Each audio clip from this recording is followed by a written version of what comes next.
E aí, como é que você tá? Nesse vídeo eu quero contar pra você os 5 melhores investimentos que eu fiz em mim e também no meu negócio, né? Você vai ver que tem coisas aqui, são coisas pessoais, tá? Quando eu digo aqui no meu caderninho, né? Tem coisas pessoais e coisas que não são tão pessoais assim, que são mais generalizadas, mas que impactaram diretamente nos últimos anos dentro do meu negócio e dentro de como eu penso as coisas e como eu faço as coisas por aqui, beleza? Então, vamos lá. Eu quero dividir isso aqui em 5 tópicos, né? Porque são 5 coisas. Eu deixei anotado aqui no caderninho, eu vou ler, obviamente, não tem problema com isso. Então, a primeira coisa é a seguinte. É uma coisa que muitas pessoas falam que muda e realmente pra mim mudou mesmo, que é basicamente foi ter pedido a Nicole, que é a minha esposa, em casamento e também já se casado com ela. Essa foi uma coisa que eu acho que todo mundo, né, ou a maioria das pessoas, no caso, fora padres e freiras, né, vão passar na vida. E assim, eu acho que as pessoas imaginam que quando você casa, você muda alguma coisa na cabeça e não é esse o ponto, né? Pelo menos pra mim não foi.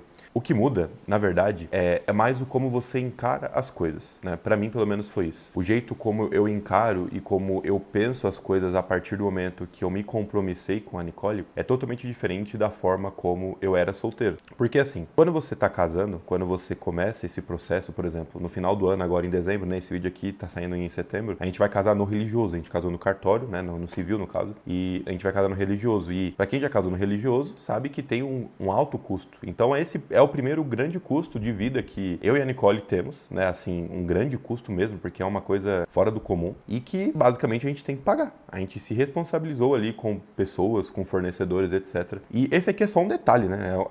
A primeira coisa que começa a acontecer. Depois disso, você começa a ver que tem mais coisas que vão acontecendo, como por exemplo o plano de saúde. Como eu e a Nicole somos abertos à vida, somos católicos abertos à vida, provavelmente a gente vai ter filho muito rápido se Deus permitir. E por conta disso, a gente vai precisar ter um plano de saúde, né? Aqui é um exemplo também. Então, assim, essas são as coisas mais, digamos assim, concretas, né? Que você consegue enxergar, que é o casamento, o plano de saúde. Mas vai além disso também, né? Isso aqui é só um pequeno detalhe também. Porque isso aqui, obviamente, faz com que você comece a enxergar as coisas de uma maneira mais madura. Só que tudo isso te leva a uma maior seriedade de vida, né? E quando eu digo seriedade, não significa que você comece a se tornar chato, não é esse o ponto. Mas você começa a encarar as coisas de uma maneira diferente de como você estava solteiro, porque o risco agora é maior. E esse correr risco, né? Porque assim, agora uma decisão financeira que eu tomo vai impactar, provavelmente, o aluguel que a gente paga para nossa casa, a comida que a gente vai comer no próximo mês. Eu não posso simplesmente sair comprando, por exemplo, um curso muito caro ou alguma coisa do tipo. Por quê? Porque isso pode ser que impacte a nossa vida financeira e a nossa vida como casal. Então você vê que a responsabilidade de uma decisão é muito maior a partir de então. Isso não significa que é ruim. Na verdade, é ao contrário. E é esse que é o ponto aqui. Nesse momento, né, que eu comecei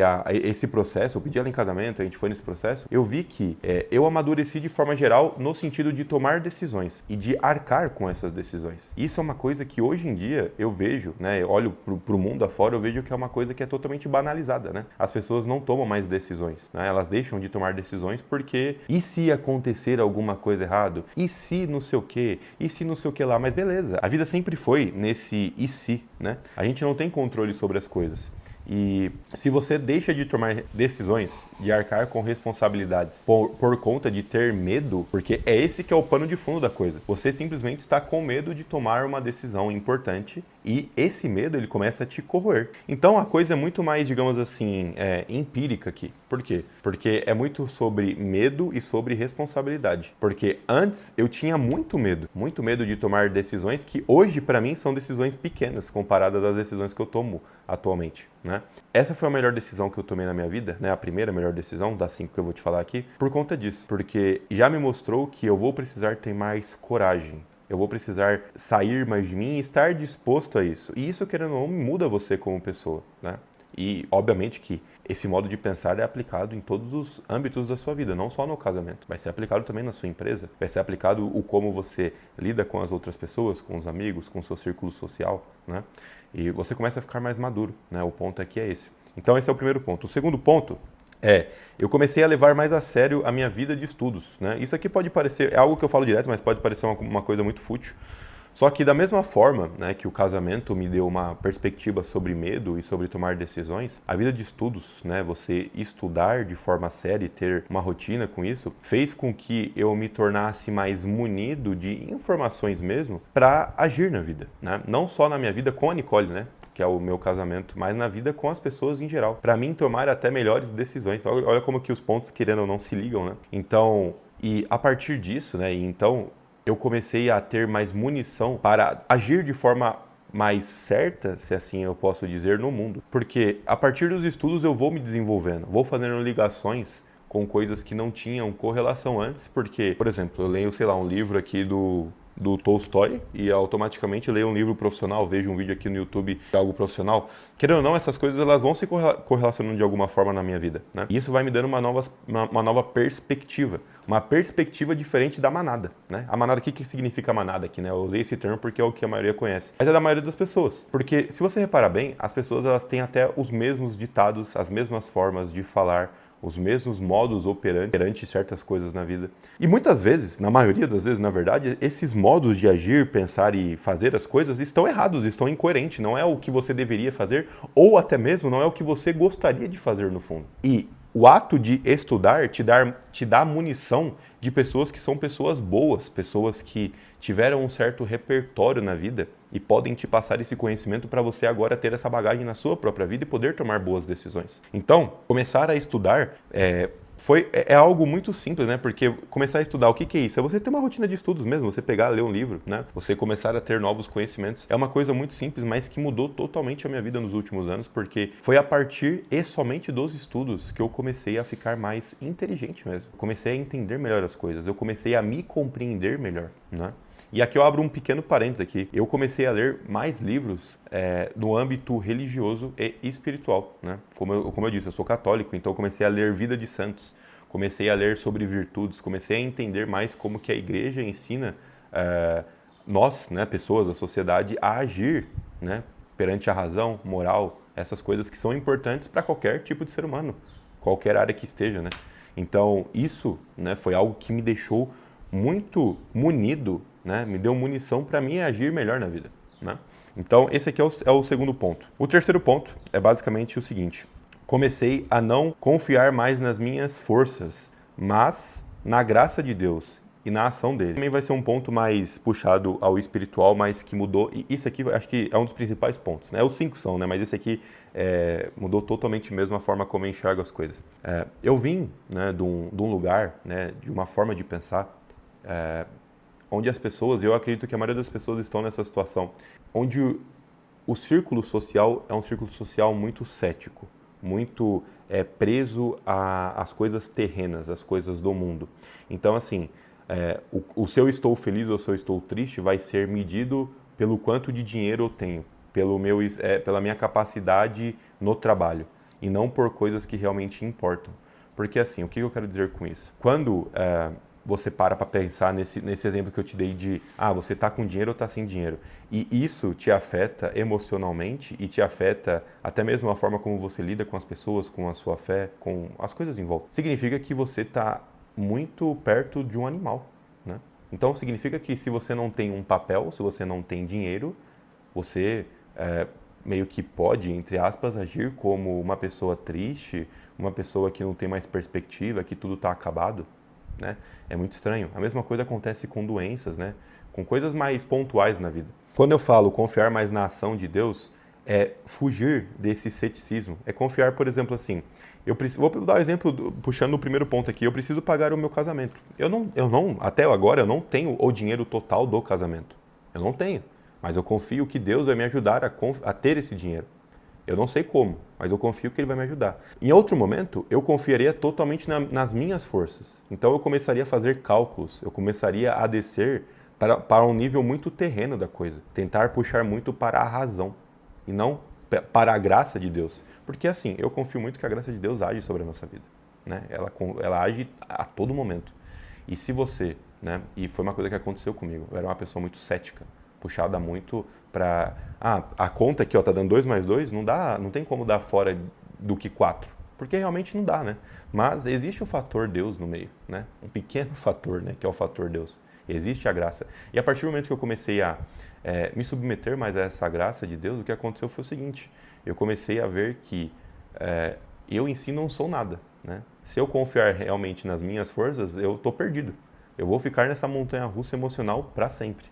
Porque em dado momento eu vou estar bem, em outro dado momento eu vou estar mal. Não tem como, isso é inevitável. Agora, se eu confio em algo que é maior a mim, algo que realmente cuida de mim e que me vê como filho, aí sim, a coisa muda. Porque é a graça dele agindo sobre mim.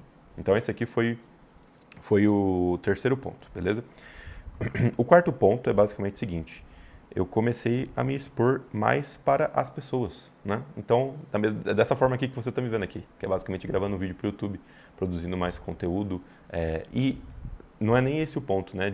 Aqui é uma forma de se expor também na internet, né? Que é basicamente eu falar para uma câmera e você que está aí do outro lado agora me ouvindo. Mas eu digo em me expor em situações reais mesmo, sabe? Conviver mais com as pessoas. Ouvir mais elas, tentar ajudar mais elas, usar os meus talentos para ajudar essas pessoas, porque é isso que a gente tem que fazer, né? Todo mundo tem talento em alguma área específica.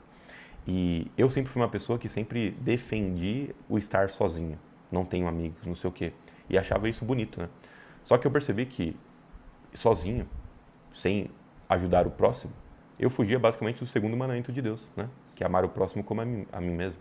Eu estava excluindo a minha relação com as pessoas, e isso é errado, né? Porque as pessoas precisam de mim. As pessoas, como eu preciso delas também, as pessoas esperam que eu ajude elas de alguma forma, né? Até mesmo, tipo assim, ouvindo ela, né? Eu pego um amigo, vou num restaurante e ouço ele, alguma dificuldade que ele tem, converso, né? Faço a pessoa esparecer um pouco, coisas assim, dessa forma. Então, a partir do momento que eu saí mais de mim, desse conforto de ficar em casa e defender esse algo que era bonitinho, a priori, né? Eu comecei, obviamente, a ter um desconforto de, às vezes, não querer, mas que é necessário. Então, eu comecei a sair mais de mim e ir para o outro. Estar disposto ali a servir o outro. E eu fiz isso muito também no meu trabalho. Então, eu abri uma mentoria, que chama Mentoria Ruptura, né?